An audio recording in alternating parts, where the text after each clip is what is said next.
तो दोस्तों आज हमारे साथ जुड़ चुके हैं विक्रांत ठाकुर जी, जो कि पेशे से एक वकील हैं और आम आदमी पार्टी युवा मोर्चा के प्रधान भी हैं। जैसे कि आप सब जानते हैं, जम्मू कश्मीर में 10 साल के बाद विधानसभा क्षेत्र की इलेक्शन होने जा रही है। इसके लिए बहुत से कैंडिडेट जो हैं वो मैदान में आ चुके हैं। तो आम आदमी पार्टी ने भी इस बार 7 सीटों पर जम्मू कश्मीर में चुनाव लड़ने का फ़ैसला लिया है। तो इसी के बारे में चर्चा करेंगे आज आम आदमी पार्टी के अध्यक्ष जो हैं युवा मोर्चा के, उनसे कि उनका इस क्षेत्र में क्या योगदान रहेगा। तो आइए बात करते हैं विक्रांत जी से। जी सर। सबसे पहले आपको मैं धन्यवाद देता हूं कि आपने अपना कीमती टाइम जो है वो मुझे दिया। तो बाकी रही कि हमारी पार्टी जो है आम आदमी पार्टी, वो जम्मू कश्मीर में इलेक्शन लड़ रही है, ये सबसे बड़ी बात है। और 7 जो कॉन्स्टिट्यूंसी हैं वहाँ पे जो नॉमिनेशन फॉर्म है वो भर दिया गया है। हमारे जो एमएलए कैंडिडेट्स खड़े हुए हैं। तो रही बात कि हमारी बसोली कॉन्स्टिट्यूंसी और कठुआ की और जो अलग जो जितनी भी डिस्ट्रिक्ट है जहाँ पे अभी कैंडिडेट जो है अनाउंस होने हैं, वहाँ पे भी पार्टी जो है वो ज़रूर सोचेगी कि कौन कैंडिडेट है जिसका कैलिबर है, जो लड़ना चाहता है और आम आदमी पार्टी के जो आम लोग हैं उनकी सेवा करना चाहता है, उनको पार्टी मौका देगी। लास्ट टाइम जो एमपी इलेक्शन थी उसमें हमारी पार्टी ने अलाइंस किया था, ऑल इंडिया अलाइंस में थे वो, और हमारे कैंडिडेट थे जहाँ पे चौधरी लाल सिंह जी, एमपी इलेक्शन में उनको सपोर्ट की गई। हमारा क्लियर रास्ता ये है कि हम बीजेपी को सपोर्ट नहीं करेंगे। अगर बसोली विधानसभा क्षेत्र से आम आदमी पार्टी चुनाव लड़ती है तो क्या क्या मुद्दे रहेंगे आम आदमी पार्टी के कैंडिडेट के ये इलेक्शन लड़ने के लिए? सबसे पहले तो सर यहाँ पर 10 साल के बाद इलेक्शन होने जा रही है, तो हमें मुद्दों के ऊपर ही इलेक्शन जो है लड़नी है। जितने भी कैंडिडेट हैं उनको भी मुद्दों के ऊपर ही आना चाहिए। तो मैं मुद्दे जो है वो बसोली कॉन्स्टिट्यूंसी के बहुत ही क्लियर हैं। जहाँ पे आप देख लीजिए, हमारी सबसे बड़ी डिमांड है वो है डिस्ट्रिक्ट कि हमें डिस्ट्रिक्ट का दर्जा जो है वो दीजिए बसोली को।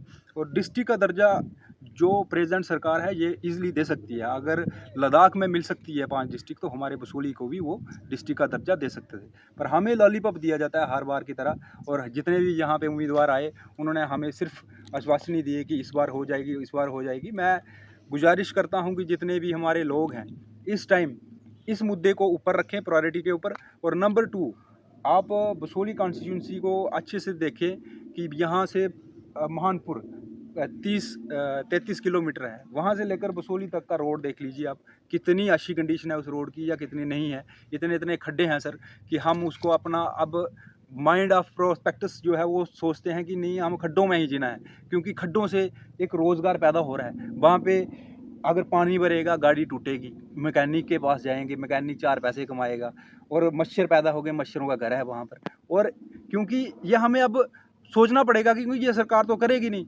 हमें दूसरा माइंड सेटअप करने पड़ेगा। ये तो सरकार करेगी नहीं, ये सरकार का काम ही नहीं है। ये तो मैकेनिकों के लिए रोज़गार है, हमारी गाड़ियाँ ख़राब होंगी, मैकेनिकों के पास चलेंगे, और खड्डे जो है वो बीमारियों का घर है। तो क्या वो मच्छरों के घर है? हमें तो बोलना ही नहीं है, पर इनके लिए बोलना पड़ेगा, उनको चेंज करना पड़ेगा। और एक बात जो है, जब हम बसोली में एंटर करते हैं तो आप बसोली का फेस देखिए। जैसे कि आप देख लीजिए, face is the index of mind. तो फेस हमारा बसोली का आप देख लीजिए। बसोली जब म्यूनसिपैलिटी में हम एंटर करते हैं तो जनाब अली, म्यूनसिपैलिटी में जो बस स्टैंड है उसकी हालत देखोगे ना सर, इतने इतने खड्डे पड़े हैं। कितनी न्यूज़ें लगानी है, हमारे पत्रकार साहब वो हर बार बड़ी अच्छी अच्छी न्यूज़ें लगाते हैं, पर जो यहाँ पे प्रशासन है, जो जहाँ के लोकल प्रतिनिधि हैं, उन्होंने भी कुछ नहीं सोचा इसके बारे में भी, कोई हमारी ड्यूटी, मॉरल ड्यूटी बनती है। और भी म्यूनसिपैलिटी में बहुत से काम हैं जहाँ पे गलियों में घूमोगे, अब 13 वार्ड है और गलियों की प्रॉपरली सफाई नहीं होती है, और कई जगह गलियाँ टूटी हैं। और जहाँ पे पानी फिल्टर प्लांट है, जहाँ पे 12-13 वो लगे हैं, फिल्टर मोटर लगी हैं, उनके ऊपर भी वो काम नहीं किया जाता। और पानी की जो समस्या है वो फिर भी बसोली में है, और नज़दीक डैम होने के बावजूद ये हाल है हमारा बसोली में। और अभी हम चले जाएं अपने 3 ब्लॉकों में, महानपुर ब्लॉक में चले जाए, धारमानपुर ब्लॉक में चले जाए, चाहे पूड़ ब्लॉक में चले जाएं। अगर पूड़ में चले जाए तो वहाँ पे देखिए, मोर इम्पोर्टेंट सबसे बड़ी दिक्कत ये है सर, नगाली और कुंड और स्यालग और हमारा माशका द्रमण का रोड जो है ना सर, आज भी बंद होगा।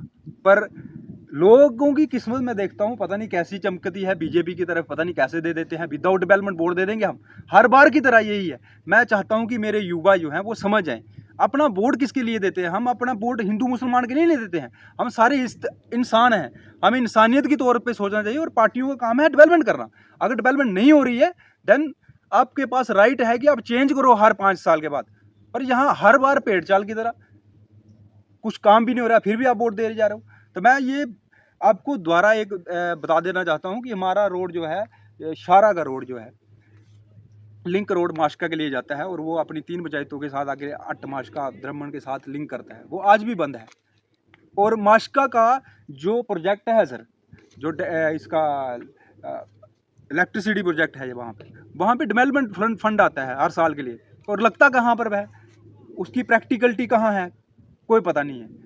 आज तक वहाँ की जो नहर बनी हुई है वहाँ पे क्लेम नहीं मिला है लोगों को। बहुत सारे मुद्दे हैं। ऊपर चले जाएं, हम अपने कोर्ट वाली साइड चले जाएं, पूट से आगे ऊपर कोर्ट जो लिंक जाता है सीधा, वो आज तक जोड़े माता तक नहीं मिला है रोड। कितनी बदकिस्मती है हमारी कि हमारे इन्हीं पार्टियों के लीडर रहे और वहीं के लोकल के लोग रहते हैं और उसी पार्टी में रहें, आज तक ये मुद्दे उठाते नहीं हैं वो। अब इलेक्शन आएंगे ये मुद्दे ज़रूर उठेंगे, बार बार उठेंगे कि हम कराएंगे, क्या कराएंगे। सेम आपकी पार्टी रही, आप भी उसी पार्टी में रहें, आपके डीडीसी बीडीसी सारे आपके रहे, पंच सरपंच आपके ही रहे, फिर भी रोड बंद है। आप किसके लिए, क्या एमएलए बन के ही सारे काम होते हैं? सारे काम एमएलए बन के तो नहीं होते। कम से कम सोशल मीडिया में एक बार बाइट तो देते कि हमारे इलाके में ये प्रॉब्लम है, आज तक नहीं दी। तो फिर हम नीचे चले जाएं, आज भी हमारा कुंड जो है नगाली का, वहाँ पे रोड नहीं है सर। और आप उससे ऊपर चले जाओ, त्रोड़ा करानू चले जाओ ना सर, कोडल में चले जाओ, 3-3 घंटे लगते हैं नीचे दोनों साइड पहुँचने में। चाहे आपने जाना हो बसोली में, तो चाहे आपने जाना हो पूड़ में, पैदल आना पड़ता है। अगर कोई वहाँ पे बीमार हो जाए ना सर, मैं वहाँ पे पैदल चला हूँ, मेरे को पता है क्या कंडीशन है मेरे इलाकों की। पर मैं अफसोस मनाता हूँ कि वहाँ के लोग फिर उन्हीं पार्टियों को वोट देते हैं, उन्हीं लोगों को वोट देते हैं जिन्होंने उनका बेड़ा गर्क किया हुआ है। ये बहुत अनफॉर्चुनेट है। ये लोगों को सोचना पड़ेगा कि इतनी भी क्या मिठ है। छोड़ दो उन पार्टियों को, एक बार अपना देखो, आप अपने में से लीडरशिप क्रिएट करो। पीछे किसी के चलते चलते कितनी देर आप नहरे लगाओगे? अपने आप में लीडर बनो ना। आप अपने इलाके के बारे में सोचो कि हमने करना क्या है। वहाँ पे ना कॉलेज है कोई, ना वहाँ पे बैंक की सुविधा है कोई। यहाँ आते हैं बसोली में या महानपुर जाते हैं, बहुत बदकिस्मती है। हॉस्पिटल की तो छोड़ ही दीजिए सर, हमारा धारमनपुर ब्लॉक है ना सर, वहाँ पर 21 करोड़ एक बार, 10 करोड़ एक बार डेवलपमेंट के लिए आता है कि रोड बनाना है हमने ऊपर। वो ठेकेदार, वो जो जेई डबल ए जो रोड पास करते हैं वो भी करप्शन करते हैं, साफ दिखता है। क्योंकि रोड की कंडीशन देखेंगे ना सर, इतना बुरा हाल है। मेरी 30 साल से ज़्यादा उम्र हो गई, मैं ऐसा ही रोड देखा ये, कितनी बार वीडियो डाली है, पर लोगों को शर्म फिर भी नहीं। फिर भी हम वोट डालेंगे रूलिंग पार्टी को ही। पेड़ चाल की तरह चले हैं, हम डालेंगे वोट उसको ही। चाहे इलाके में आएगा बंदा, नहीं आएगा, 4 पैसे हैं बांटेंगे बस, कर देंगे लोगों को पागल। तो मेरे इलाके का फिर बेड़ा गर्क। बोलेगा कौन सर ऊपर तक? चाहे अकेला क्यों नहीं हो, पीछे कोई भी नहीं हो, कोई दिक्कत नहीं है, फिर भी लड़ेंगे हम। फिर आ जाइए महानपुर की बात करते हैं सर। महानपुर की बात करते हैं, महानपुर में भी सर हमारी इतनी पंचायतें हैं। आप चाहे अठून ले लो, नीचे आ जाओ आप, चुनेरा ले लो, फिर कैलिडी ले लो, पट्टी ले लो, इनकी इतनी समस्या है ना सर, गना के थक जाता है बंदा सर। तो मैं चाहता हूँ कि जितने भी मेरे युवा हैं या जितने भी मेरे लोग हैं मेरी बसोली कॉन्स्टिट्यूंसी के, इस बार वोट जो है वो समझ सोच कर करना। खासकर युवा के लिए मैं ये कहता हूँ कि यार आपकी इतनी बुरी हालत है, अनएम्प्लॉयमेंट इतने ऊपर है, हमारे दूसरे नंबर पे थी JNK सर अनएम्प्लॉयमेंट में। और हमारे साथ क्या हुआ है पिछले 370 टूटने के बाद, टोल यहाँ पे लगे, गलत टोल इम्पोज हुए, डंडे खाए, सब कुछ किया, लोग अंदर भी हुए, तब भी ये बीजेपी वाले अंदर थे और ताड़ियाँ बजाते थे। जब हमारे राइट्स के साथ खेला जा रहा था, ताड़ियाँ बजाते थे। इतना अनफॉर्चुनेट है कि हमारे एक साइड से राइट जा रहे हैं और ये एक साइड से ताड़ियाँ बजा रहे हैं। तो मैं युवा के लिए इतना बोलता हूँ कि आपके साथ इतने स्कैम हुए, इतना कुछ हुआ, अनएम्प्लॉयमेंट का इशू है सर, डेली वेजरों का इशू है, कोई रिजॉल्व नहीं हुआ। तो फिर हमें चेंज चाहिए ना सर, और इनकी सरकार भी नहीं बनेगी बीजेपी की इस बार। तो मैं चाहता हूँ कि कम से कम अपना वोट जो है वो मत का दान जो है ना, वो बड़ा सोच समझ के करना होगा। कुछ इश्यूज जो हैं वो मैं बता देता हूँ, जैसे बसोली में सर हॉस्पिटल की कंडीशन देख लो, सबको पता है क्या है। यहाँ पे कोई डॉक्टर नहीं, कोई कुछ नहीं।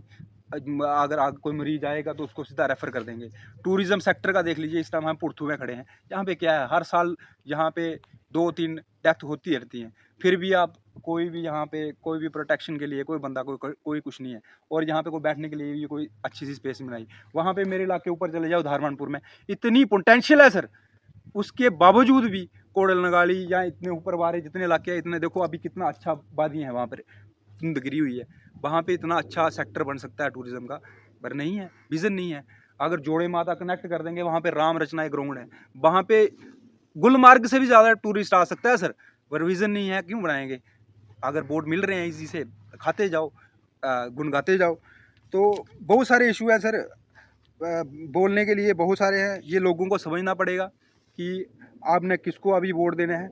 और अगर बसोली की बात करेंगे तो बसोली का मेन जो इशू है वो यही है कि यहाँ पे हमें डिस्ट्रिक्ट की डिमांड है, और डिस्ट्रिक्ट के अलावा हमारे जो रोड हैं, रोड कनेक्टिविटी अच्छी होनी चाहिए। और जो अनएम्प्लॉयमेंट जो है उसको भी रिसोर्सेज कैसे देने हैं, टूरिज़्म सेक्टर को कैसे बढ़ावा देना है, ये सोचना पड़ेगा उस कैंडिडेट को जो जीतेगा। और उसका विज़न क्या है वो क्लियर करके हमारे लोगों में बताना पड़ेगा, और फिर उसके बाद विश्वास होगा तो डालना।